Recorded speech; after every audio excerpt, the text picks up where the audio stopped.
জমিয়ত উলামাৰ বিৰুদ্ধে যেটো কথা কৈছে সেই কথাটো হিমন্ত বিশ্ব শৰ্মা মুখ্যমন্ত্ৰী ডাঙৰীয়ে ভালকৈ জানে আগত কংগ্ৰেছত থাকোতে তেওঁলোকতে ধৰম মৰম আছিল জমিয়ত উলামাইহিন এতিয়া সৰ্বভাৰতত আৰু ৰাজ্যত দুটা সবে জানে এটা হল ৰাজনৈতিক জমিয়ত উলামাইহিন আৰু এটা হল অৰাজনৈতিক জমিয়ত উলামাইহিন এই যেটো অৰাজনৈতিক জমিয়ত উলামাইহিন তাৰ অল ইণ্ডিয়াৰ প্ৰেসিডেন্ট হল আমাৰ অজদ আৰশাদ মাদানী সাহেব আৰু যেটো এই ৰাজনৈতিক যেটো অসমত বদৰুদ্দিন আজমল ডাঙৰীয়া জমিয়ত সভাপতি তাৰ হল মাহমুদ মাদানী সাহেব সেই কথাটোকে হিমন্ত বিশ্ব শৰ্মাৰ আঙুলিত কোনে নাচি আছে সেই কথাখিনি জানিব পাৰিব বদৰুদ্দিন আজমল ডাঙৰীয়া য'ত সভাপতি সেই জমিয়তৰ অল ইণ্ডিয়া কমিটিয়ে কৰবাত এনে ধৰণৰ কথাবিলাক কৈছে আৰু মাননীয় মুখ্যমন্ত্ৰী ডাঙৰীয়াটো বুঢ়া আঙুলি টঙা আঙুলিবিলাক আজিকালি দেখাই আৰু সেই কথাবিলাকৰ উত্তৰ মই পৰৱৰ্তী সময়ত দিম মই ডাইভাৰ্ট কৰিব বিচৰা নাই এইটা জমিয়ত আছে ৰাজনৈতিক জমিয়ত সেই জমিয়তৰ লগত আমাৰ কোনো ধৰণৰ মৌ জমিয়ত উলামা হিন্দৰ উপসভাপতি কিন্তু যেটো আমাৰ নিয়ম অনুযায়ী কোনোবা যদি জমিয়তৰ সভাপতি হয় জমিয়তৰ যদি অল ইণ্ডিয়াৰ সভাপতি হওক যদি ৰাজ্যিক সভাপতি হওক তেওঁ ৰাজনৈতিক ব্যক্তি হ'ব নোৱাৰিব সেইটো সংবিধানত আছে ভাইস প্ৰেসিডেন্ট জেনাৰেল সেক্ৰেটাৰী এইবিলাক পাৰে কিন্তু এইটো যেটো জমিয়তৰ কথা কৈছে তাৰ ৰাজ্যিক সভাপতি হল বদৰুদ্দিন আজমল ডাঙৰীয়া তেওঁলোকে ৰাজনৈতিক মুনাফা আদায় কৰিবৰ কাৰণে হিমন্ত বিশ্ব শৰ্মাৰ লগত যে দহৰম মহৰম আছে এই কথাটো স্পষ্ট হৈছে গতিকে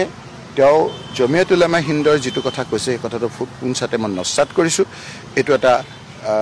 ৰাজনৈতিক জমিয়ত উলামা হিন্দ এটোৰ লগত আমাৰ কোনো ধৰণৰ সম্বন্ধ নাই গতিকে মুখ্যমন্ত্ৰী ডাঙৰীয়া বুঢ়া আঙুলি দেখায় কেৰা আঙুলি দেখায় তেওঁৰ হাততে তেওঁ খাদ্য ধৰি উঠা বহা কৰা মই বহু ধৰণৰ উদাহৰণ আপোনালোকক কৰি আছে এতিয়া হিমন্ত বিশ্ব শৰ্মা আৰু আমাৰ শ্ৰদ্ধেয় বাকী বহুত শৰ্মা একে নহয় এই মাতানি সেই মাতানি নহয় এইটো ৰাজনৈতিক দলৰ বদৰুদ্দিন আজমল ডাঙৰীয়াৰ যেটো জমিয়ত তাৰ সভাপতি গতিকে তেওঁলোকেতো মিলি ভগত যে অগ্ৰমিঠা উগ্ৰতিতা আমি ৰাজনৈতিকভাৱে যুঁজিম হিমন্ত বিশ্ব শৰ্মা ডাঙৰীয়াৰ লগত আমি ৰাজনৈতিকভাৱে এই কথা বতৰাৰ মোকাবিলা কৰিম তেওঁ যিবিলাক অসাংবিধানিক কাম কৰি আছে এনে ধৰণৰ কথা বতৰা কৈ পেলাই কাক সহায় কৰা হয় হিমন্ত বিশ্ব শৰ্মা বুঢ়া আঙুলিটো আকৌ অকণমান দেখুৱাবলৈ সুবিধা দিয়া হয় গতিকে এই কথাবিলাক পুনচাতে মই নাকচ কৰিছো তেওঁলোকে যিবিলাক কথা কৈছে এনে ধৰণৰ কোনো ভিত্তি আমাৰ কংগ্ৰেছ দলৰ লগত এনেকুৱা কোনো ধৰণৰ কথা নাই এখন দিল্লীত থাকিলে আপোনালোকে গম পাব মই আৰু খোলাকে কৈছো যে দিল্লীত থাকিলে আপোনালোকে গম পাব যে মই আগতে এমপি নোহোৱাৰ আগতে ইমান কথা বুজা নাছিলো যে তাত আপোনাৰ বিভিন্ন দলে সকলোকে আপোনাৰ নৈশ আহাৰ বা তেনেকৈ মাতে মাজতে আমাৰ মহুৱা মেত্ৰী আপোনাৰ বিবাহ হ'ল তাত ৰাজনাথ সিং ডাঙৰীয়া আহিছে বহুত আহিছে মাজতে আমাৰ সৰ্বানন্দ সোণোৱাল ডাঙৰীয়াই কিবা নৰ্থ ইষ্টৰ এমপিখিনিক মাতিছিল তাত আমিও গৈছোঁ তাত আমাৰ দিলীপ শইকীয়া ডাঙৰীয়াই ঘৰ লৈছিল তাত আমিও গৈছোঁ তাত বিভিন্ন ধৰণৰ আপোনাৰ একেলগে যায় ডেট নট মিন যে তাত আমাৰ পলিটিকৰ কিবা কথা জড়িত হৈ আছে গতিকে এই মাহমুদ মাদানী ডাঙৰীয়াই এনেকৈ এমপি কিছুমানক মাতিছিল মই যোৱা নাই বেলেগ কথা মই তেওঁৰ তাত যোৱা নাই কিছুমান গৈছিল তাত একেলগে বহিছে তাত বিভিন্ন দলৰ মানুহ বহিছে সেইখিনিক লৈ পেলাই এই ধৰণৰ পলিটিক্সটো কেৱল হিমন্ত বিশ্ব শৰ্মাই কৰিব পাৰে আৰু সেইটো উত্তি লৈ পেলাই যেটো ঘটা কৈ আছে আগততো দেখিবই আমাৰ ইউডিএফৰ লগত বিজেপিৰ লগত কোনো ধৰণৰ সন্ধি নাই এই কথাটো স্পষ্ট আমাৰ ৰাজ্যিকভাৱে কেন্দ্ৰীয়ভাৱে সকলো আমি একমত তাত কোনো দ্বিমত নাই গতিকে এই কথাটো কনফিউজন কৰিবৰ কাৰণে এইটো এটা যেতিয়া আপোনাৰ কি কৰিলে ভাল হ'ব এতিয়া এবাৰ ক'লে আপোনাৰ হিমন্ত বিশ্ব শৰ্মা ডাঙৰীয়াই ধৰি লওক গৰু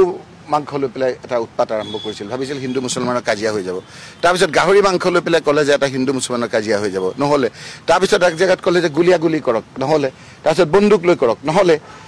গতিকে এই ধৰণৰ কথা বতৰাই যেতিয়া তেওঁ দেখিছে 6 জনগোষ্ঠী আজি যে আপোনালোকে মোক সুধিব লাগিছিল যোৱাকালি 6 জনগোষ্ঠীক জনজাতি কৰিব লাগে বুলি আকাশ বতাহ কপাই তুলিছে দিল্লীত ইয়াৰ ল'ৰাসকলে গৈ সেইটো বিষয়ে কোনো নিমাত আমাৰ মই যেতিয়া প্ৰশ্ন সুধিছোঁ আপোনাৰ লোকসভাত নিমাত নিতাল এই কোনো কথা নকয় কৈছে ৰাজ্যৰ পৰা পোৱা নাই আৰ্জিয়া একো নাই তাৰমানে তেওঁলোকে নকৰে কাৰণ জয় জনগোষ্ঠীক আপোনালোকৰ জনজাতি কৰাৰ লগে লগে অসমত 51% আপোনাৰ জনজাতি হ'ব